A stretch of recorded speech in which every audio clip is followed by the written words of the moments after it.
for those of you who don't know me, my name is Lauren Langworthy, and I'm the program director here at Moses. We have a really great team that helps pull off this event, and I'm just the one that ends up on stage. So feel free to congratulate anybody with a staff ribbon on or a board ribbon on. They've been doing an awful lot of work to make this all happen. So I see that the snow hasn't chased you all away, which is really great. I applaud all of the diehards who are out here sticking it out to the bittersweet end to learn a little bit more about organic production and how to make your farm business a little bit better in the future. I want to take this opportunity to acknowledge, our one last opportunity to acknowledge the Organic Farmers of the Year, who we celebrated on Thursday night. If you wouldn't mind standing, this is Jim Riddle and Joyce Ford of Blue Fruit Farm.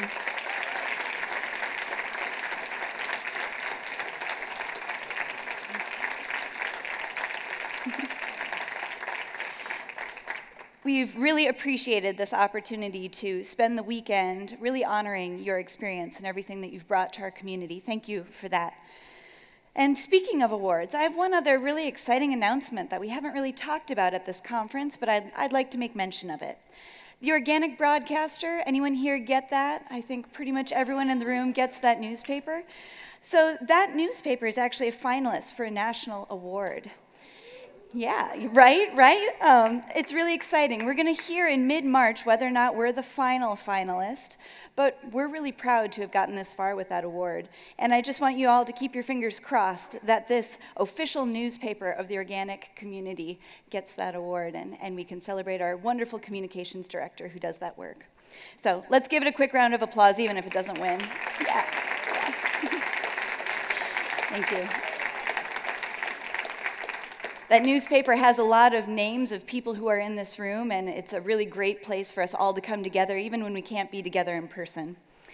And actually, a lot of the companies that advertise in that Organic Broadcaster are out in our exhibit hall or have sponsored this event. And it's a really exciting thing to have all of these people stepping up, all these companies stepping up and supporting this event, because without their help, we couldn't make it as affordable as we're able to make it. And this is a very large and complex event. We need their help in order to make it something that we can pull together. So you saw them on the screen earlier listed, and we'll show it again one more time as we're wrapping up this piece. But I would like you to all just join me in thanking them one more time. Let's give them a hearty round of applause, all those sponsors. Thank you.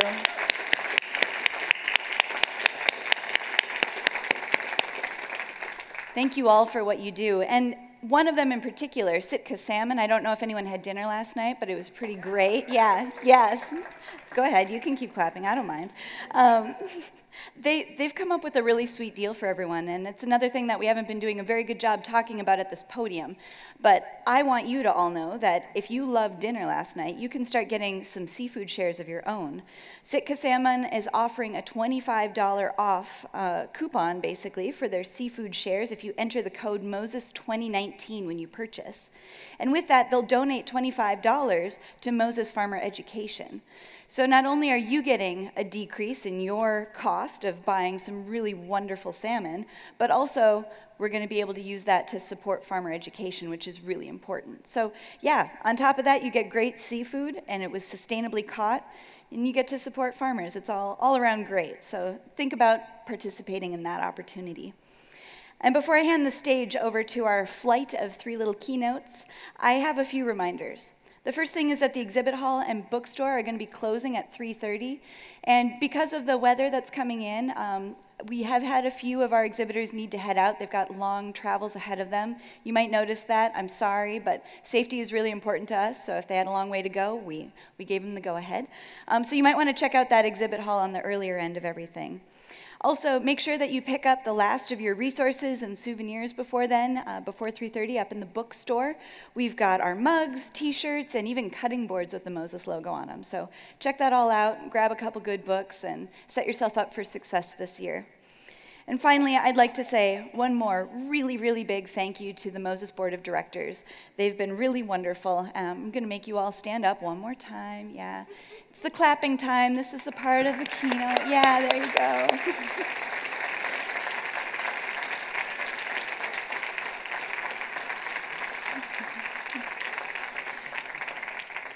Our board is a volunteer board, and most of them are farmers, and they have been really engaged in this year's conference. They're a small army of smiling faces, and they love to hear from you, so if you don't know them, you should stop by and say hello to them, either this year or as you see them around the community.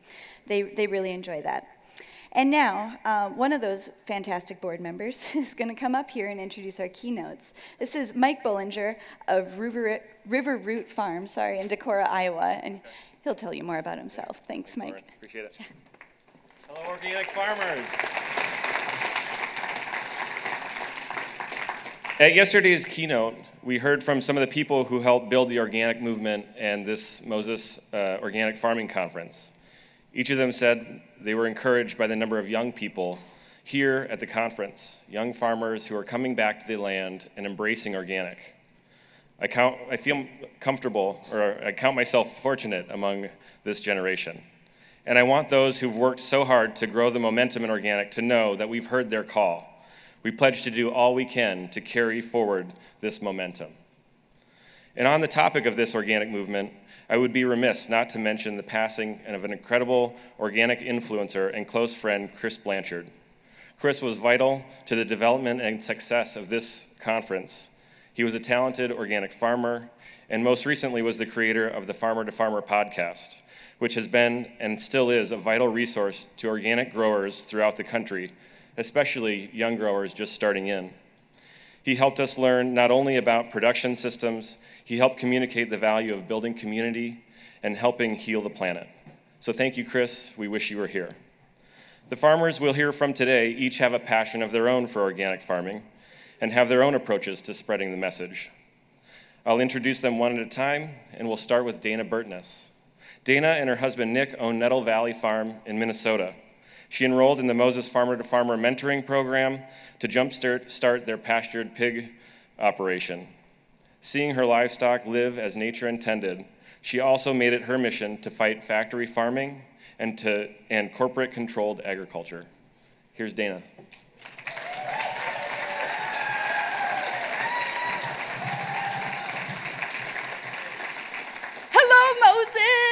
Oh my gosh, hot damn. I never thought in a million years I would be up here.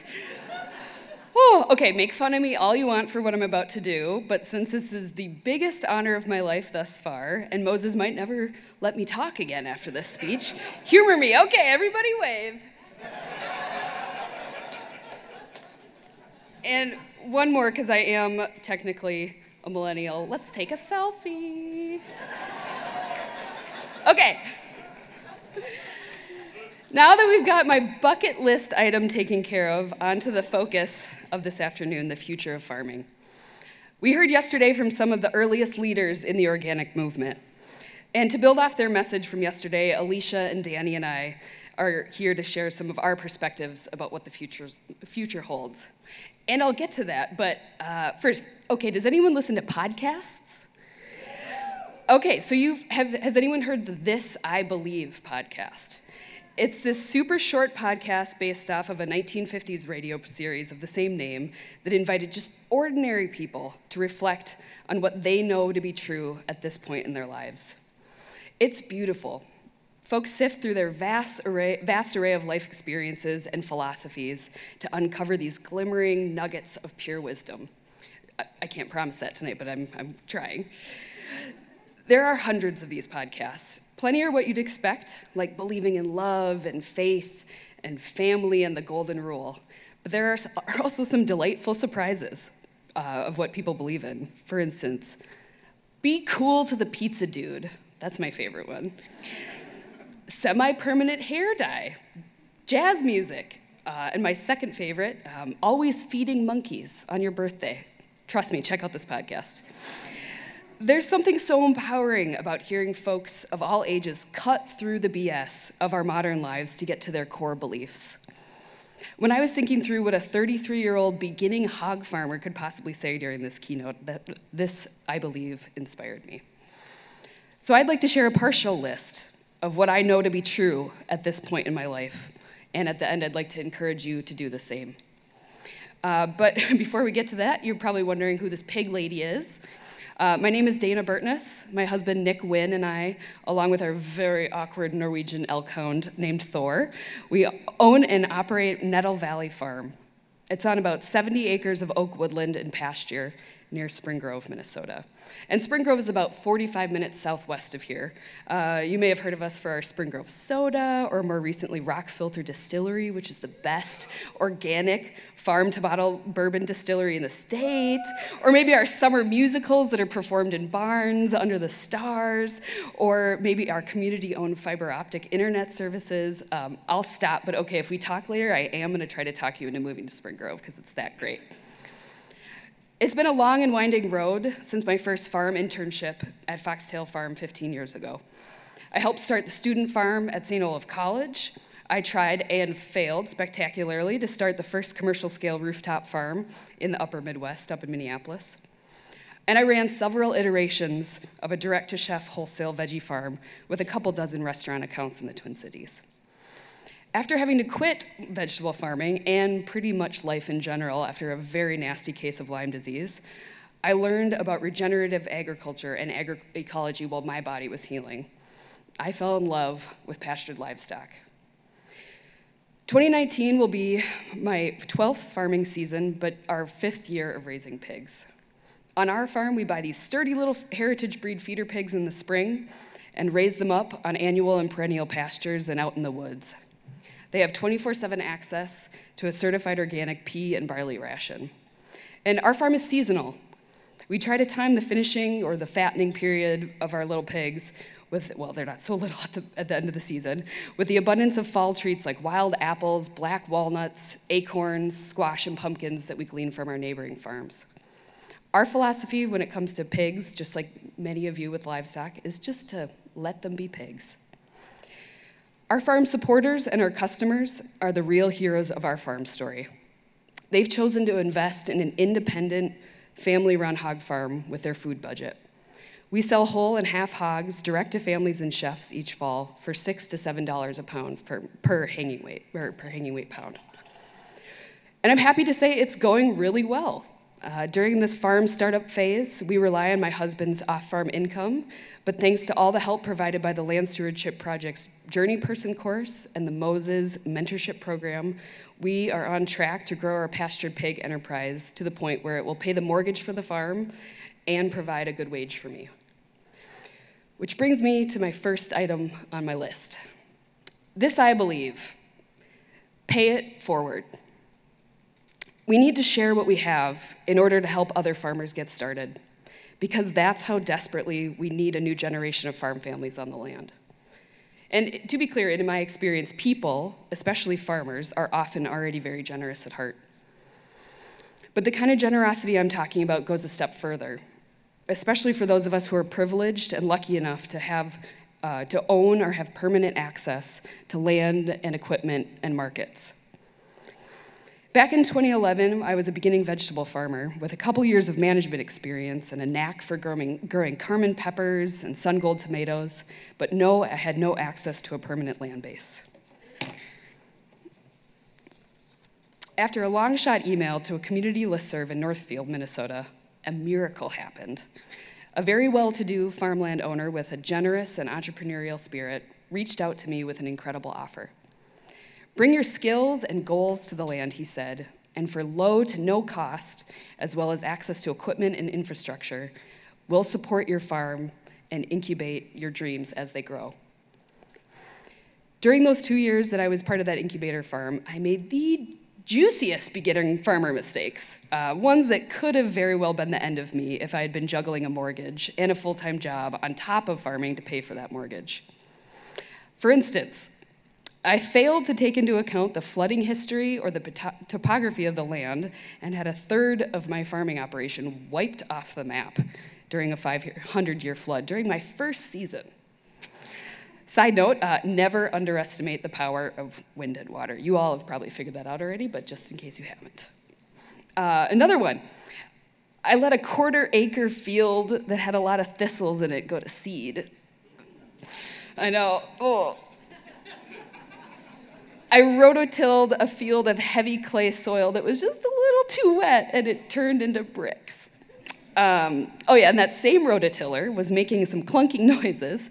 So when I got off to check on it, I almost got decapitated by a T-post chunk that missed my head by inches when it came flying out. Turn the PTO off, it's not that hard. I continue to make these juicy ding-dong mistakes, and I always will. But that time at the incubator farm when I was able to share heartaches as well as tractors and not pay any rent gave me time and space to build a nest egg for our forever farm. So when it came time to buy land, we made sure we found a parcel that was more than we needed for the express purpose of paying it forward. And I'm proud to announce that this year we're launching an incubator farm program, which will incubate 2 beginning farmers. They already have plans to get started raising ducks, geese, chickens, sheep, and veggies alongside us and our pigs. We're going to provide low-interest loans via self-directed IRA, share equipment, help them develop markets, and then in time, help them find their own farms in the area to buy. And then we'll welcome more beginning farmers. And it's not gonna be easy. Shared equipment is gonna break. Miscommunication will lead to hurt feelings. I will try my best to avoid it, but at some point my pigs will probably eat somebody's pumpkins or their chickens. Helping these beginning farmers get started will be difficult, and honestly, it's probably not financially practical. But it's important, and Nick and I have been very lucky and very privileged, and so we're gonna do it. To be clear, if you're struggling to make ends meet, I'm not saying that you should extend yourselves even further. But if you've got abundance to share, consider the ways in which you might be able to pay it forward for the sake of the next generation of farmers. Because it's simple. Are we okay with the current trend towards consolidation that will basically lead to 1 industrial mega farm per county, raising commodities for exports and treating the rest of us like serfs? Are we okay with that? Or should we buck that trend and have lots of families running lots of diverse independent farms, raising real food to nourish our communities? Oh, good. Oh, good. We're on the same page. Okay.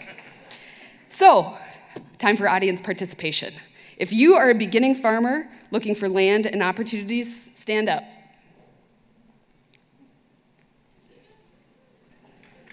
Yeah, that's right. Give them a round of applause. Okay, everybody, look at all this potential. Don't you want these people as your neighbors? I know I do. Have I mentioned Spring Grove is awesome? Just saying. If you've got extra land, I didn't say you could sit down. Stand up. Okay. If you've got extra land, look at these folks. Let's give them access to it. Sell it to them on contract for deed. Go out of your way to give them a chance, even though they won't be the highest bidder. Or you know what? Just give it to them. Or give it to a land trust, if you're able to. Let's be creative.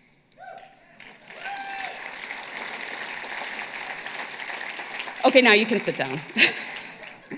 If you've got experience and a knack for teaching, sign up for a mentorship program like the one Moses runs. If the incubator farm idea is intriguing, let's get in touch and we can share resources. If you're not a farmer, but you have family land or extra money to lend out or donate, this applies to you too.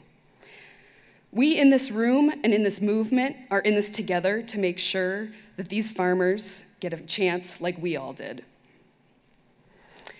And honestly, I know it shouldn't be up to individuals making sacrifices to get more beginning farm families on the land. But damn it, until we, the people in this room, can build enough power for a complete overhaul of our broken food system and make it work for family farmers and not only corporate agribusiness, we have to do what we can.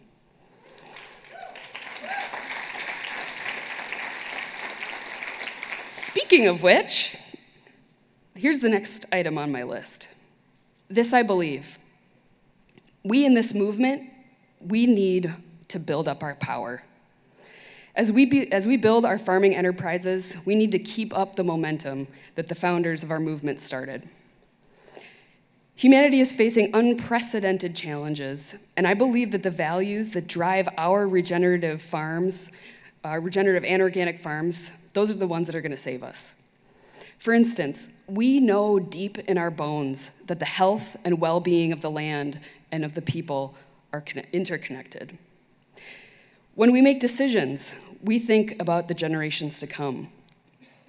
And since we model our farms after nature, we know that the name of the game isn't cutthroat competition or bullheaded individualism. It's interdependence, it's collaboration, and it's diversity. Oh, good. Glad you're coming along with me on that one. I trust that people with our values and our knowledge will make good decisions for our communities. So regenerative and organic farmers need to have a louder voice. And we need to back up that voice with votes and board seats and spots on advisory committees and elected leadership roles. We need to build our collective power. Yesterday during the keynote, Sylvia mentioned that we can't just wait around for Washington, D.C. to save us. And I agree, except I think that we need to be Washington, D.C.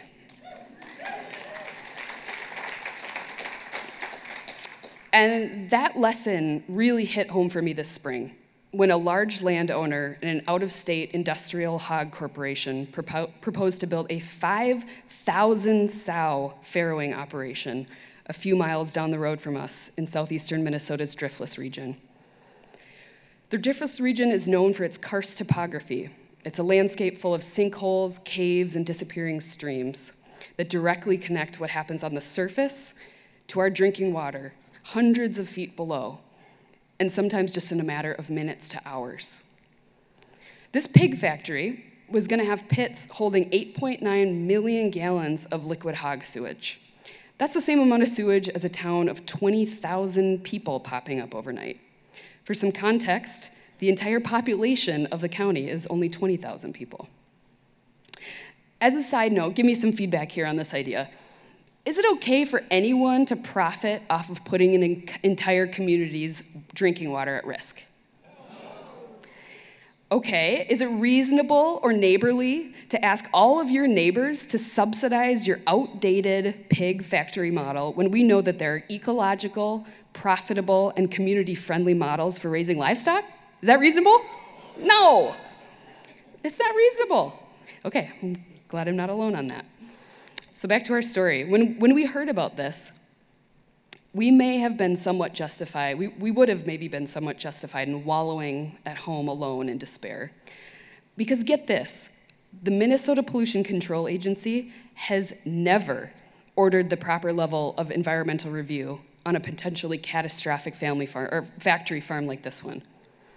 It hasn't mattered what the science has said.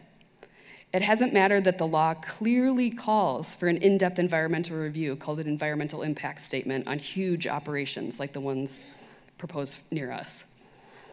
Nevertheless, we got organized.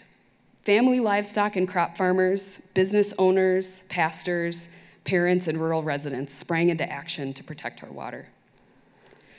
Folks from all walks of life and parts of the political spectrum formed a citizens group called Responsible Ag in Karst Country. But that wasn't enough. To get the attention of the people in power who needed to hear our voices, we reached out to the Land Stewardship Project for organizing support and guidance. With their help, citizens sent in a record-breaking number of comments to the MPCA. Every level of local government requested one of these EISs. We packed the Mabel Community Center, not once but twice, with hundreds of locals concerned about our quality of life and our drinking water. We even took a busload of farmers and Amish folks and locals to demonstrate at the MPCA and to get the support of the governor, which we did.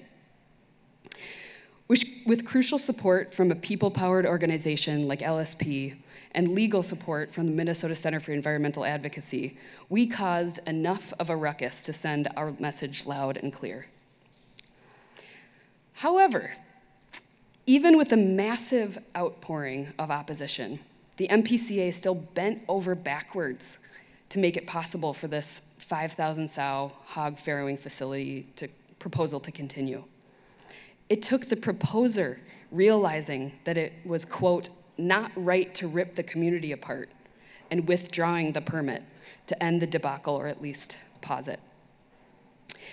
To be clear, without the power of our voices, standing together for our water, that gigantic factory farm would have been rubber stamped and built months ago. Big Ag counts on rural people accepting the myth that Big Ag feeds the world and that the factory farm model is inevitable. It's not, and we know better, and it would behoove us to keep asking who profits off of this myth. At the moment, we have a victory to celebrate, but one that clearly demonstrates how much more power our movement needs in order to work towards a food system that reflects our shared values of interdependence and biodiversity and ecological integrity. That's the sad reality of how much influence industrial agribusiness has on the agencies that are supposed to work for us, the citizens. They may have the money, and I guess that buys them influence. But if we get organized, we have the numbers, and it's not even close. And I know, here she goes, getting political, but politics and government and society, it's just us. It's we the people working together to create the future we want. That's all it is. Something that surprised me during this fight was the overwhelming opposition to it. It didn't matter if it was folks with jobs in town or the hippie homesteaders down the road or the weirdo pig farmers, that's us, or my conventional farmer neighbor with the cattle feedlot. We all came together to say, enough is enough. It's not about organic versus conventional, or red versus blue, or rural versus city. What I heard my neighbors of all political stripes and farming methods say is that scale matters.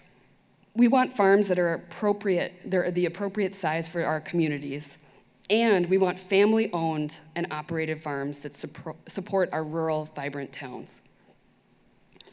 All kinds of support for our shared regenerative values will emerge if we're willing to be brave and step forward and engage on issues that matter, like clean air and drinking water. Because power isn't something to be feared. It's just the ability to get things done and achieve purpose. And I'd argue that collective power is just as essential to farming as our favorite tractor or electric fencing brand or our wheel hose. I'd argue it's the essential tool we have for creating the landscape and the food system and the future that we want. So how do we build power together? Well, we get people united around a common story. And so often we're up against this stupid story that limits our power or tells us that we don't have any, that our role is just to vote, maybe, but then get out of the way and let the experts decide what's best for our communities and the world. So we have to get as clear about power as the corporate interests we're up against are, and we cannot shy away from it. And that takes people coming together in power-building organizations. It's not enough to do it alone. We need to join power-building organizations like the Land Stewardship Project and the Farmers Union, and groups like that understand the need to take on these really hard fights that we're facing, like climate change, consolidation of agribusiness power, and institutional racism and sexism. It's about winning campaigns that create structural changes that move us forward and put more power in the hands of family farmers and our neighbors. It's about bringing more and more people into alignment together in organizations and deepening our leadership skills. And it's about changing this dominant story that tells us what we believe in isn't possible and working from a new story that's based on our shared regenerative values instead. So in 2019, standing in front of you all as just a ding-dong 33-year-old beginning hog farmer, this I believe. It's time for some radical generosity to get the next generation on the land. And it's time for some radical rabble-rousing and power building to spread the values that guide our regenerative farms. Thank you.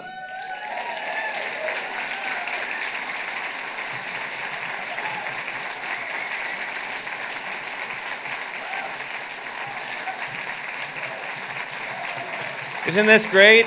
Isn't this great? Thank you, Dayna, so much. Thanks for inspiring us. Aren't you glad you're here? Isn't this great? Oh, man.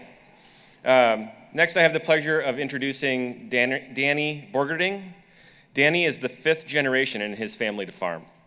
He's an Organic Valley dairy farmer in Minnesota. With deep roots in farming, Danny is a firm believer in the value of family-sized farms. Here's Danny.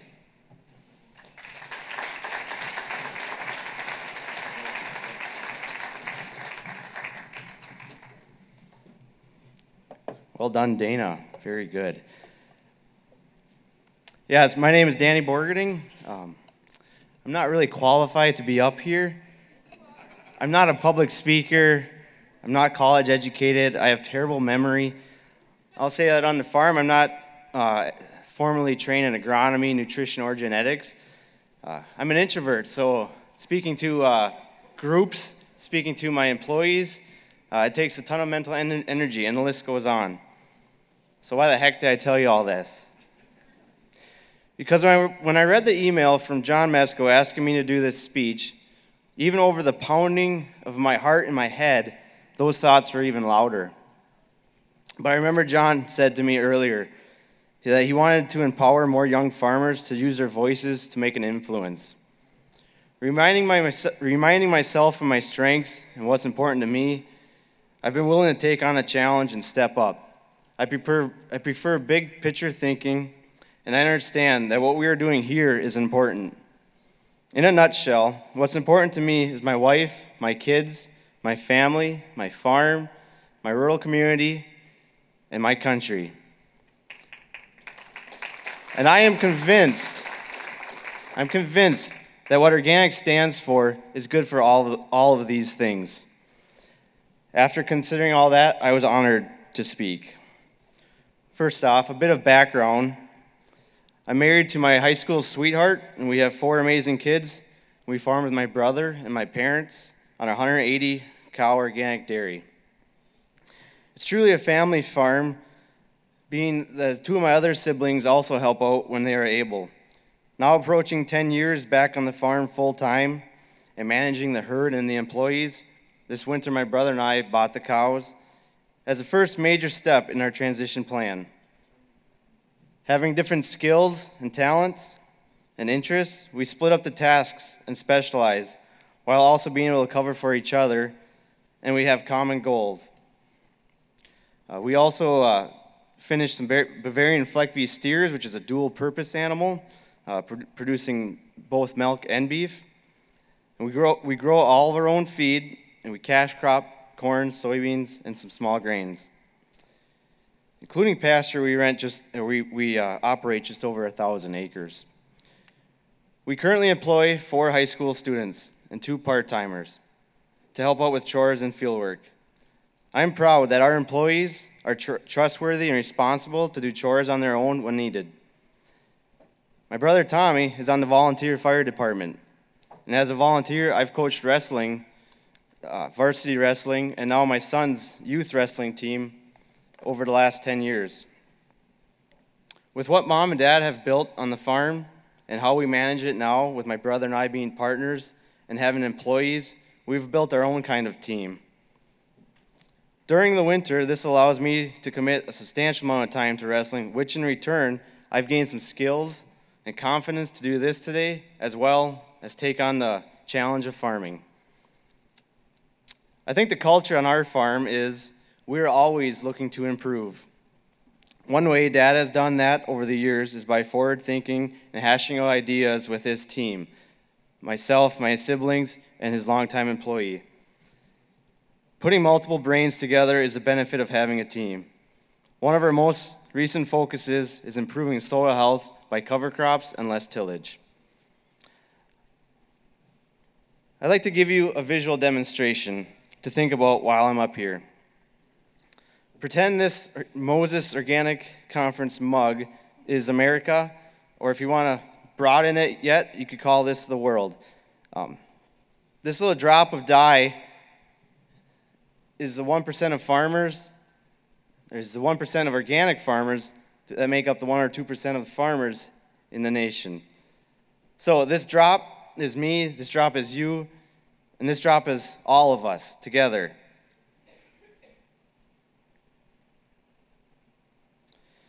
So as I put the drop in the water, you'll see that its color is very intense, but it's very localized.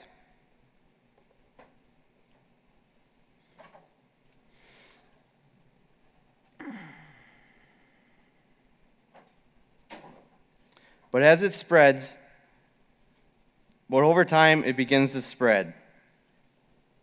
In my opinion, that is the goal of organic. I have a lot of my own thoughts and ideas. In recent months, preparing this speech, I've listened to reading others in the organic community. And this greatly affirms such ideas. People like Melinda Hemmelgarn, Mark Shepard, Carmen Fernholz, John Eicher, John Mesko, just to name a few.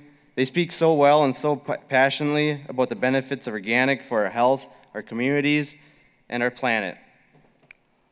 While I'm probably preaching to the choir, I'd like you to encourage to watch these and listen to these people as well, and to spread the word. Because the ideas I'm about to share are already happening, giving me full confidence that this drop of dye can and will spread, especially if we shake things up a little bit.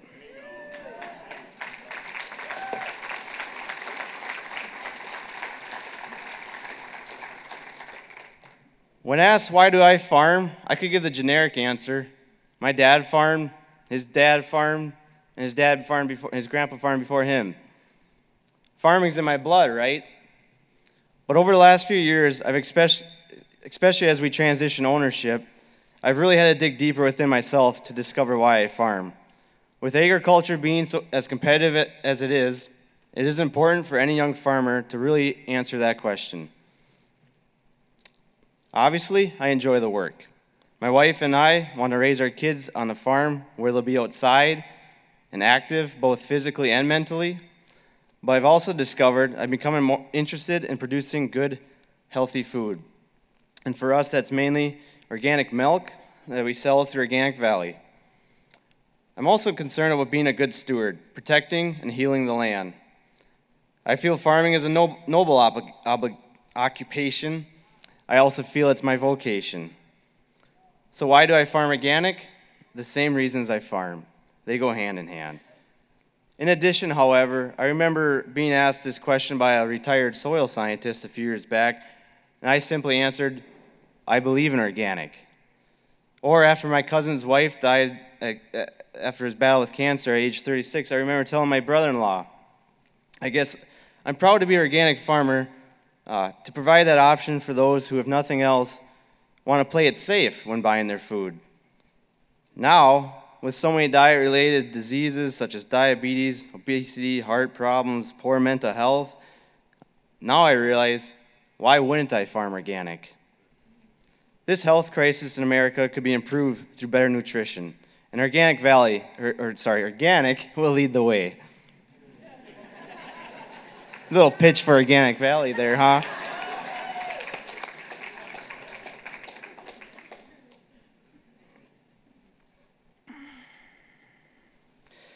In 2018 was a tough year for all of agriculture. The grim outlook made me nervous to take over the dairy. Will there be a good future for my brother, my wife, and I? Do we really have what it takes when so many good dairymen are struggling right now? On top of that, we have 180 cows and consider ourselves small. While it seems the largest farms are picking up steam and the experts say it's inevitable, they are the future.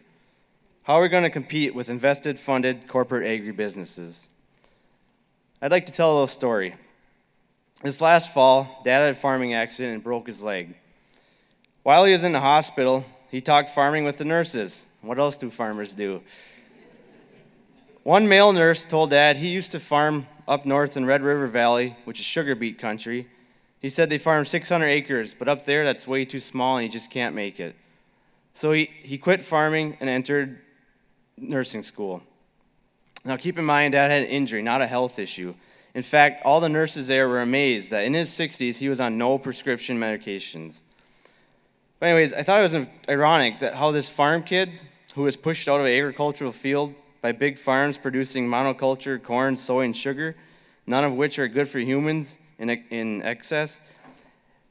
And he entered into the field which is in high demand, the medical field, to treat all the health issues that stem from humans consuming too much corn, soy, and sugar. Way too much sugar. Even beginning in our schools, which is a project my wife and I feel we should take on. I don't have the facts and numbers, but I know family farms are good for rural communities and America. I think in our area, all the dairy supply stores, the veterinarians, nutritionalists, feed mills, fuel co-ops, grain, milk hauling, and processors, many of those jobs would be lost with the Goliath Farms in-house services and cutting out the middlemen that support the rural communities. Local churches, schools, banks, businesses, even coffee shops depend on the farmers. John Eichert describes this very thoroughly if you check him out on YouTube, Feeding the World Intelligently Without Corporate Agriculture.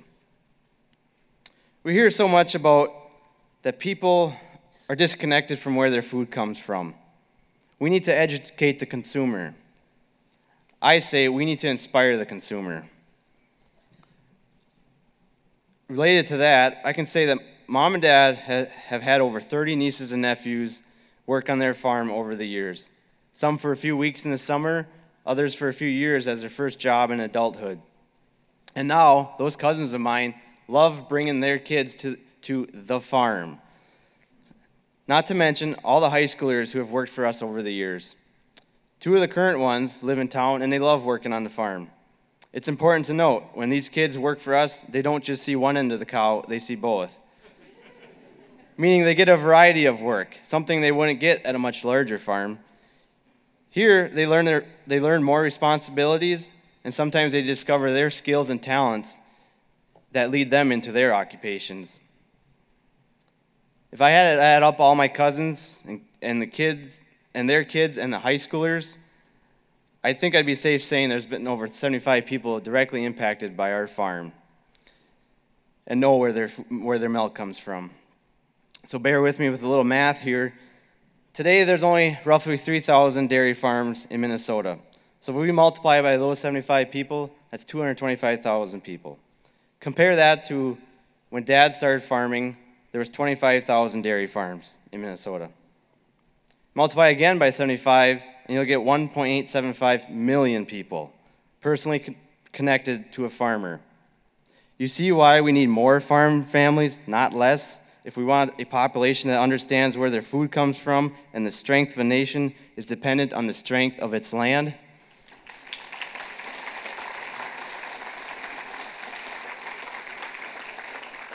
Talk about educating consumers. There's nothing more educating than having a grandma or grandpa or aunt and uncle who gladly host a kid for a week to pick rocks, pick weeds, or milk cows. Also, there's something to be said about the strength of a community of farmers. I'm humbled that some of the farmers I remember looking up to as a kid when Dad would talk farming are now the farmers that I talk to about farming, and they see me as an equal. That's community, when multiple generations grow together. In fact, last night I learned there's a term for that. It's called social capital. And when there's high social capital, the communities thrive. Growing food and raising livestock are demanding, especially in organic. It takes a lot of hands. Farming in general is tough. So it's important to have neighbors who share the same goals, aspirations, and struggles. Like comrades in a battle, they provide a support system. Organic farms and farm families go hand in hand, as do family farms and strong rural communities. And doggone it, farm families are just plain good people, and we should want more of them.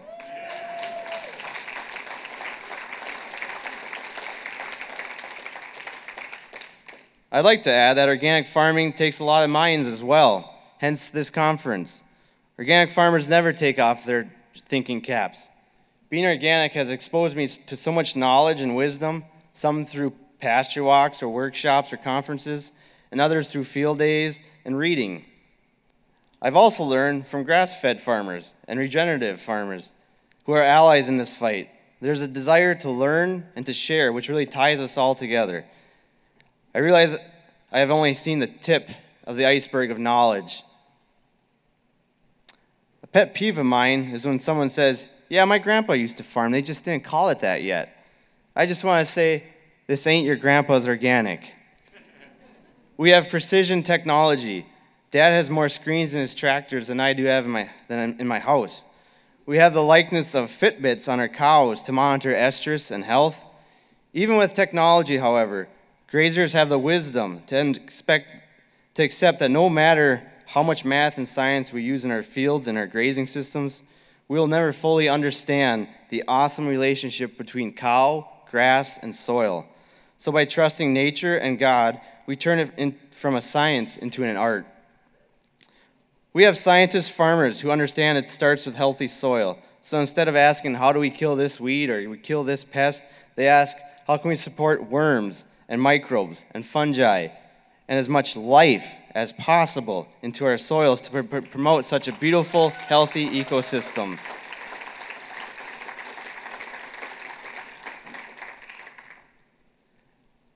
Now I'd like us to think about the future of organic and the goals of the industry.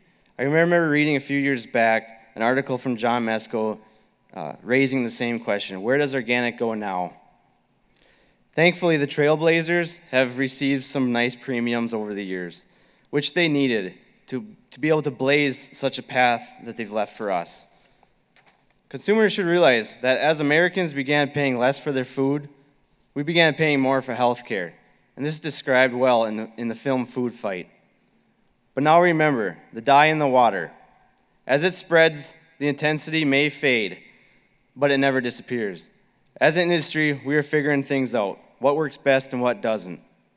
We may have to get by with less of a premium, which is precisely why we need to be professionals, by managing our quality, our inputs, and our margins, and our efficiencies. Passion alone doesn't make money. Just ask an amateur baseball player. Mark Shepard said it best. One of the best things that we can do is run a successful farm business.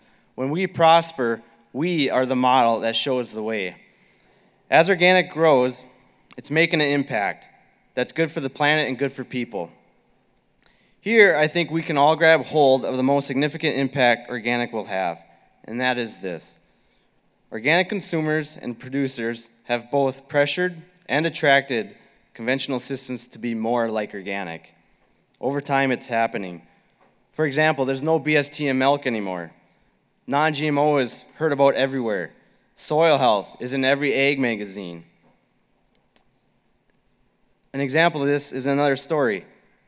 Occasionally, we'll have a cow that experienced difficult labor, and she'll need supportive care to help heal her uterus. One day I point out to our vet that this particular cow, he helped deliver twins a few weeks earlier. He said, wow, she looks great. A few days later, he called me asking what I used on this cow because he would like to try it on some conventional cows instead of using antibiotics. How about that? A trained in veterinary medicine, and he was asking me, an organic farmer, for advice.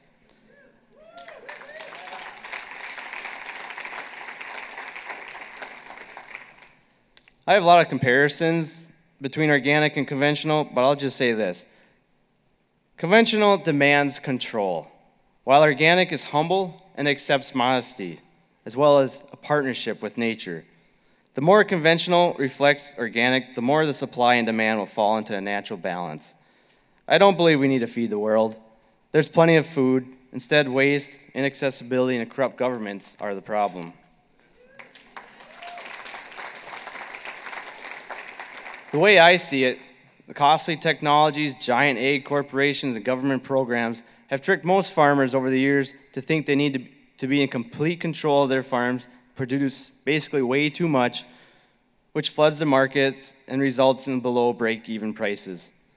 With more organic influences throughout production agriculture, the more productions will fall into natural economical range by working with nature instead of against. To wrap it up, what I'd like to see in organic's future is best described in yet one more final story. If you wonder why I tell so many stories, I have 4 kids that need help getting to bed once in a while.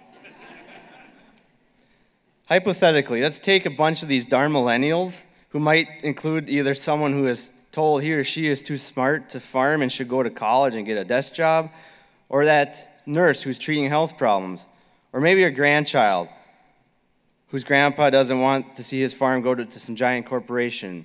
Or even a neighbor kid who's not your own blood. Take these young people who still have farming in their blood and inspire them to come back to rural communities to raise and grow healthy, nutritionally superior food. There's no doubt humans have an innate desire for nature. So let's also invite those who like to hunt, fish, and camp out of the suburbs and direct them into pastures with cattle and fields with living soil to get their hands dirty and to really connect with nature. But let these farmers know they don't have to do it alone. Tell them to get some training to involve some good employees. Connect with your elders full of wisdom and encourage others to do the same so they'll have neighbors. Then these healthy farmers can raise healthy families, volunteer in their churches and schools, and buy products from their local businesses. On the consumer side, let's inspire more people to be connected to their food so they will understand why what they eat is important. And if they spend a little more on it now, perhaps, maybe, just maybe, they can save on treatments down the road. What about all the unemployed? Organic farms take 3 to 5 times the labor of a conventional farm the same size. Could we also connect these people to the land to give them self-worth and the ability to afford good food as well? People like Will Harris that I've studied with White Oaks Farm and Joel Salatin of Polyphase Farm and many of the farmers in this room are doing it. Farming the way nature intended and providing jobs for Americans. There's so much negativity in agriculture right now, but here is where I find positivity and hope. And we are not naive. We understand the challenges, but we have the tools, we have the plans, and we have the people to get it done. The experts and the Debbie Downers may say, you need to get out, you need to get big or get out. Corporate agribusinesses will inevitably be the normal. Factory farms are going to be the only way. Either get on board or get ran over. If everybody had that attitude, that's what will happen. If we continue to do things the same we've done before, we will get trampled. Back when the railroad wanted to get rid of the bison, they would chase the herd towards a cliff. But I've seen my share of cows run on pasture. And if just one decides to turn a different way, the whole herd can change course. So let's be that stubborn cow.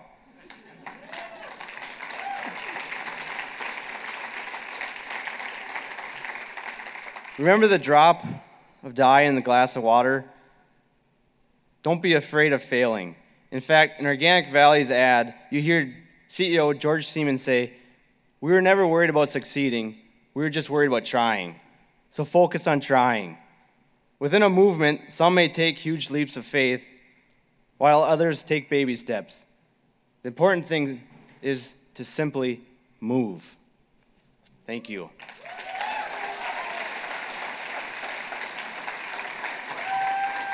Thank you.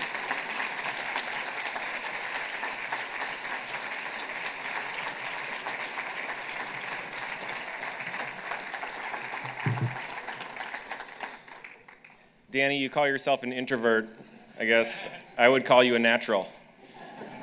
Thank you so much. Really inspiring. Joyce, Jim, all of you organic trailblazers, how about this next generation of farmers coming along, huh? Let's go around.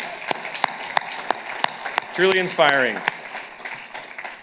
Next, we have Alicia Razvi. She's a micro farmer who's been running her CSA for 4 seasons. She's the president of her county chapter of the Wisconsin Farmers Union and is an activist for a better future for farmers. Welcome, Alicia.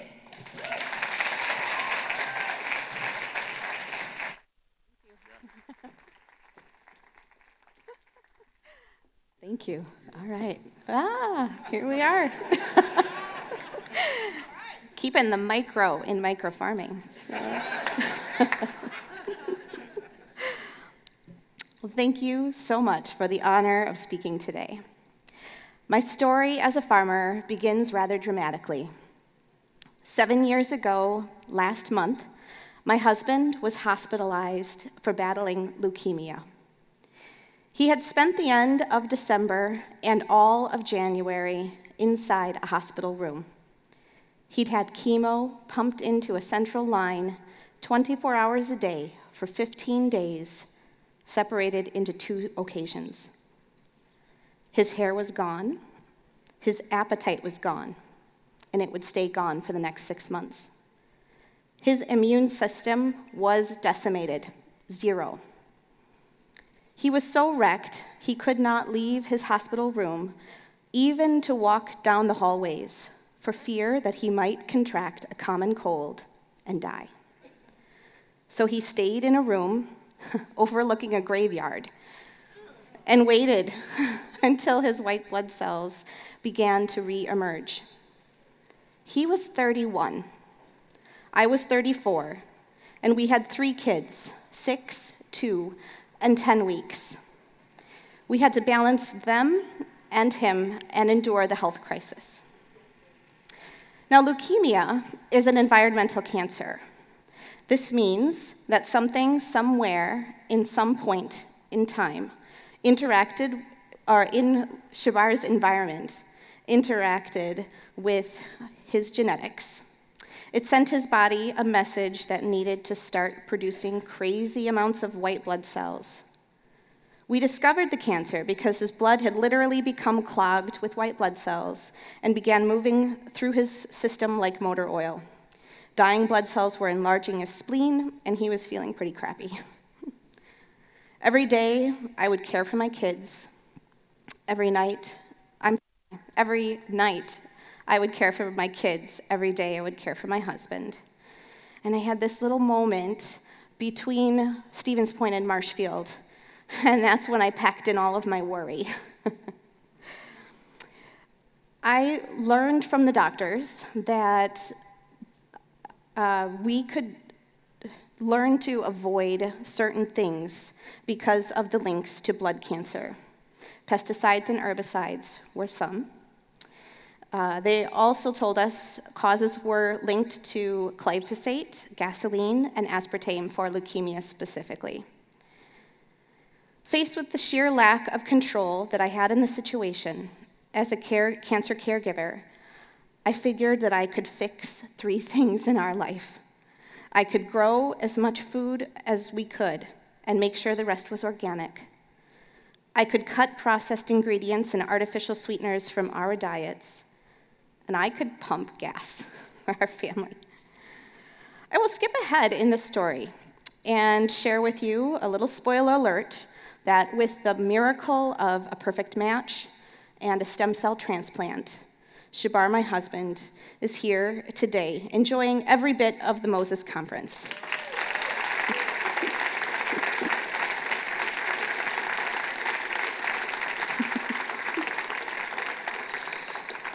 He has learned, and he is here learning as much about cover crops and soil health as he possibly can. He has found his geek spot. It's awesome. Better still, he has remained in remission all of the days since, and we can consider Shabar not just cancer-free, but cured.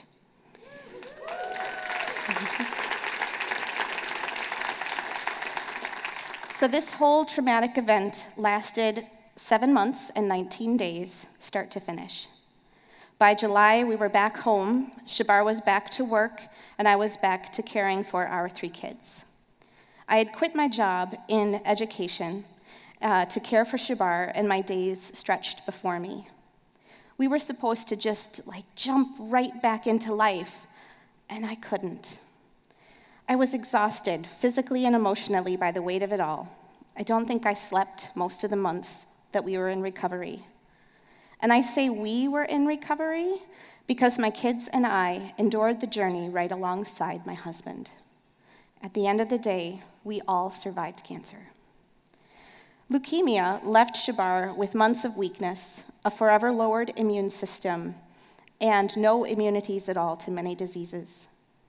Cancer left me with anxiety and self-proclaimed hypochondria. It's very hard for me to remember that a headache is just a headache and not a tumor. That a random pain in your back is probably from twisting awkwardly while you lifted that box and not another enlarged spleen. I try to hide these worries and laugh them away because they're a little embarrassing.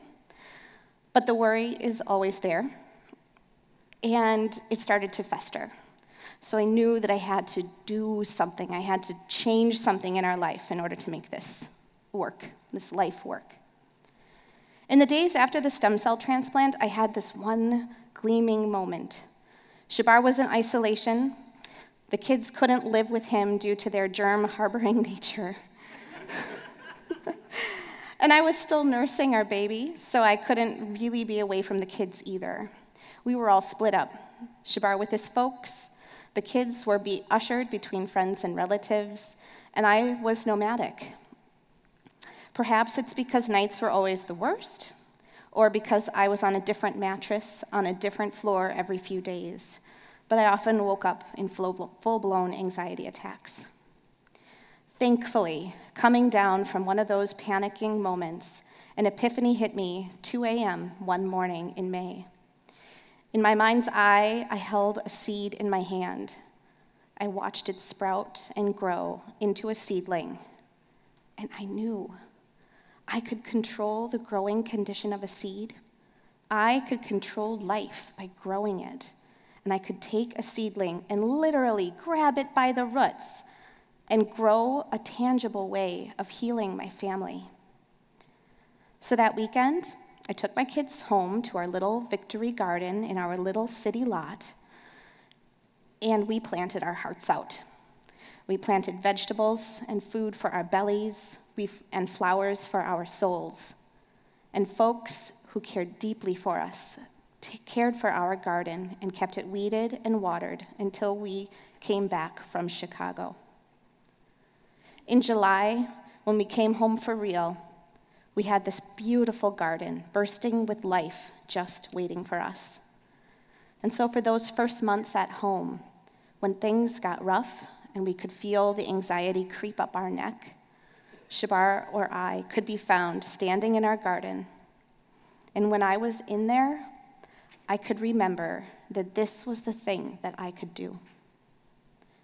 By the next May, we left our city house with our city lot and moved to a suburb house on a 2-acre ag-zoned lot. And for the first big project, we put in a garden. Putting our first seeds in the ground that year and reaping our first harvest was just the beginning. This began our farming journey. Chickens, CSA, and value-added items followed in the years since, and we became Woolly Time Microfarm. In growing food, we found joy. It is from this perspective that I share some gleaned and gathered wisdoms. 1, find support. By that autumn, I had made my way somehow to a farmers' union meeting, and that is when things really started to roll. The good farmers in the area saw and nurtured my need for growing food on a small scale. They encouraged my efforts, and in 2016, we became official farmers of a small CSA and egg delivery business. With tiny steps of growth each year, we have expanded the quality and size of the CSA to include more customers and value-added products with each basket. With each new endeavor we try, I have a community of farmers who have already tried it and can steer us towards success. And that's the best part about the farming community that I have found. There is no competition. They are so excited for us to try new things and help us along the way on that path. Gleaned wisdom number 2, jump in even if it scares you, even if it's a tiny jump. When our whole cancer ordeal had passed, I knew I needed to endure something that scared me in a good way. Something that wasn't tremendous like illness, but more like a roller coaster ride. So I packed my 3 kids into our minivan, and we drove 15 hours from Chicago to Baltimore. It sounds benign, maybe, but to me, it was a cross-country road trip. and I was the sole provider and the sole protector of my kids. We stayed one night in an off-grid farm with no electricity or cell reception. We drove through the mountains, and I drove through Washington, D.C. traffic. Now, it wasn't a perfect trip, but it was mine. I wasn't backpacking a mountainous pass in a blizzard, but it was thrilling to achieve that this small victory could be made, spurred by joy and not fear. Life doesn't have to throw cancer at you to share this commonality. Most of us never feel quite ready for the thing that we're doing when that opportunity hits. Most moments in my life, I felt like they arrived too soon, that I wasn't quite ready or it wasn't polished. Maybe my growing habits weren't perfected.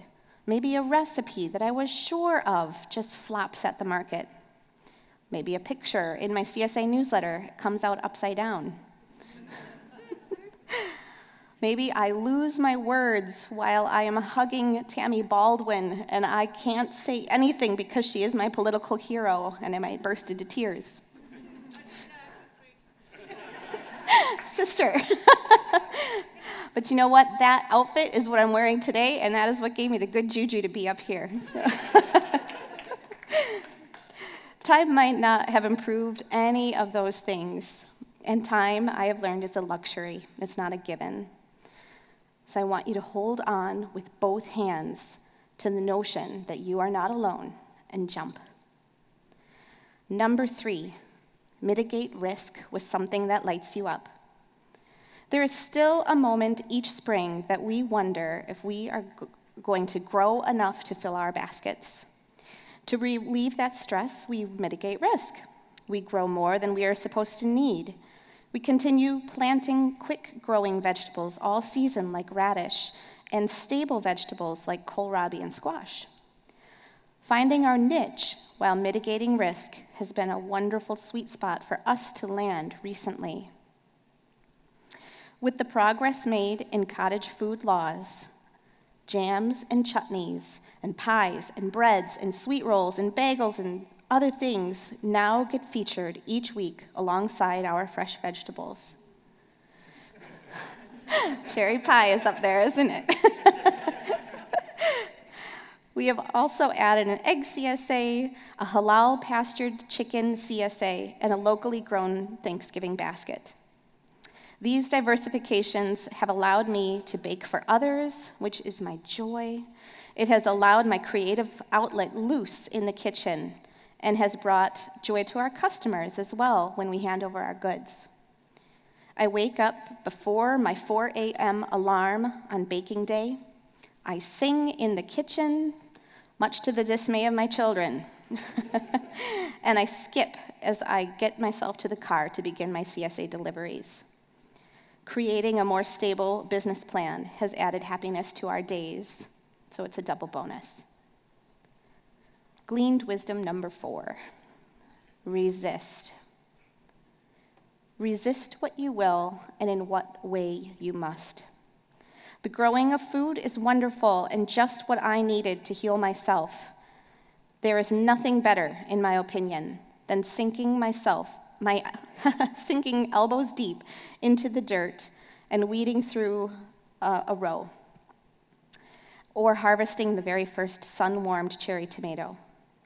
But there came a day in recent history that growing food wasn't relieving all of those anxieties of the world. That day for me was November 8th, 2016, Election Day. I had voted early because, very honestly, I wasn't sure I would feel safe at the polls that day. So I was home with a pry bar in one hand and a mallet in the other, and I was stress peeling the tiles off my kitchen floor. Worked. And I was listening to the news. Now, as a rule, I like to find the commonalities that we all share with one another. As a Muslim, as a mother of Indian American children, as a farmer, I did not feel that the newly elected administration shared my belief in the celebration of love and accentuating of common ground. I felt moved to find and support and provide support and search for commonalities for my profession, my religion, my kids, and my heart with those around me. That next week, I ran for and was elected president of our Tri-County chapter of Wisconsin Farmers Union.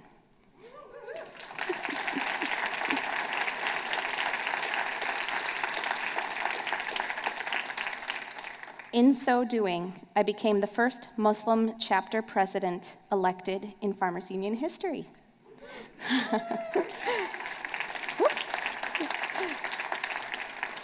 This group helped me find others that I shared common values with.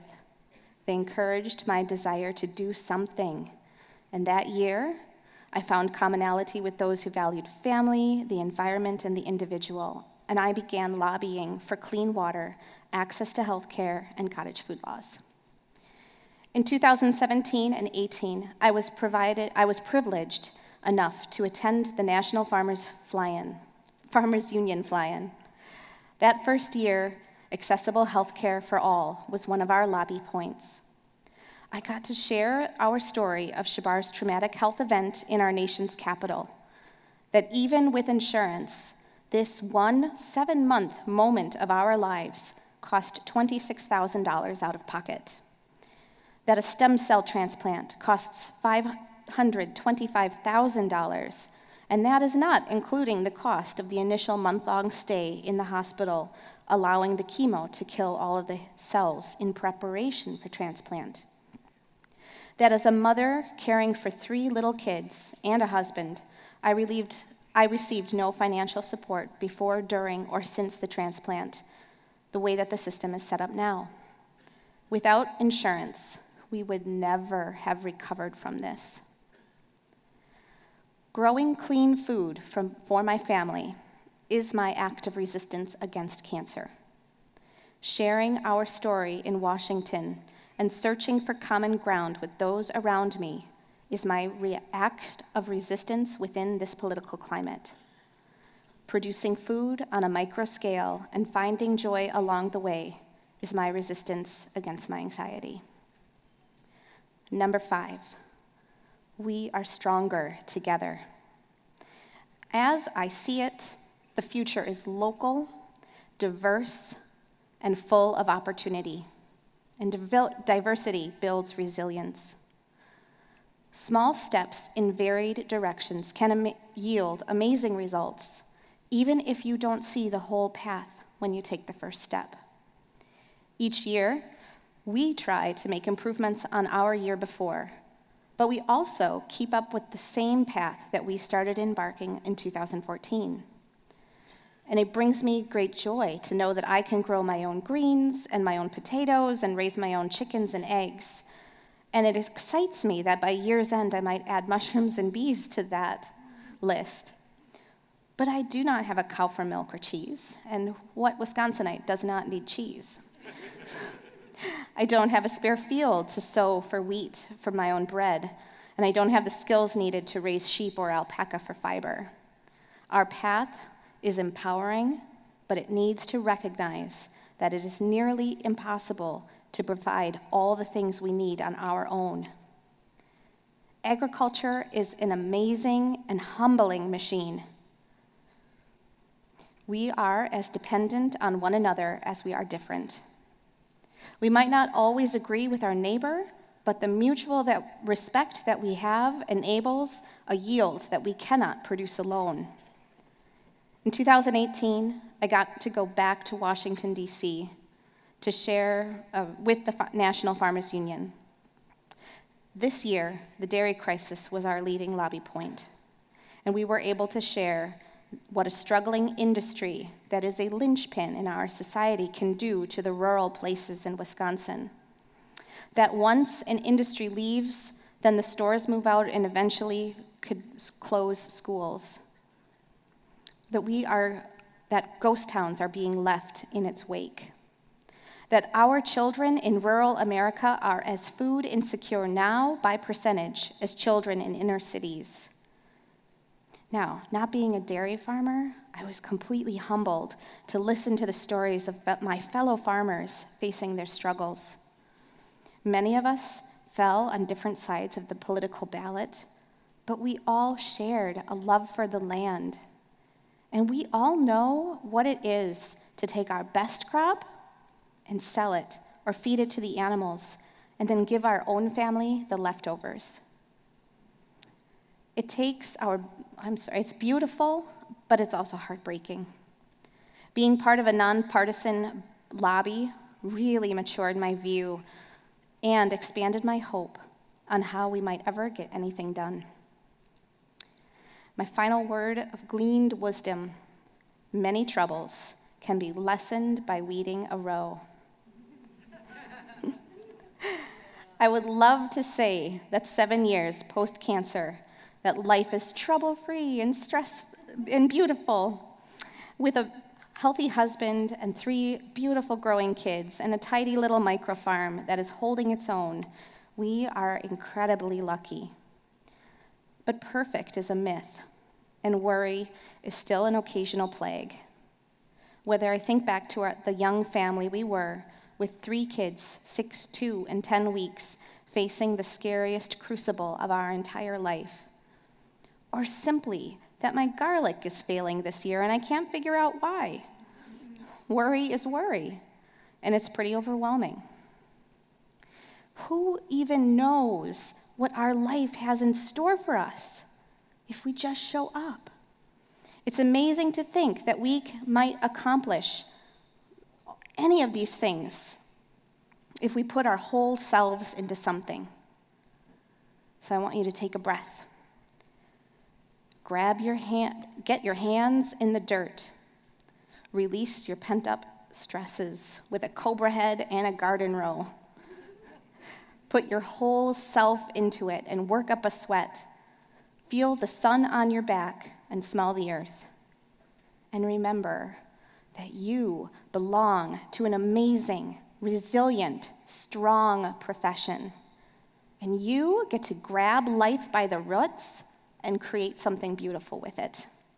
Thank you.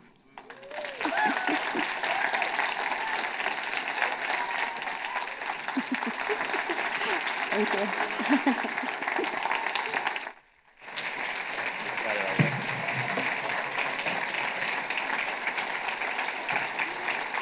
Thank you, Alicia, for sharing your story, your wisdom, and thank you for being an incredible part of the organic community. I just want to take a second here. If the 3 of you, Alicia, Dayna, Danny, if you would just come up on stage. It's kind of impromptu.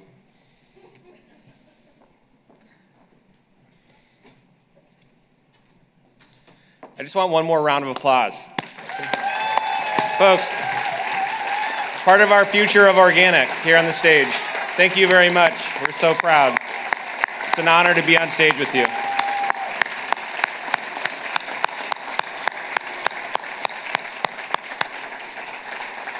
And everyone, thank you for being here. Thank you for being part of the 2019 Moses Organic Farming Conference. We hope to see you back here in La Crosse in 2020 for the 31st Moses Organic Farming Conference, February 27th through 29th, so put it on your calendars. Enjoy the last workshop of the day. Safe travels. Thank you for being here. Enjoy the rest of your time.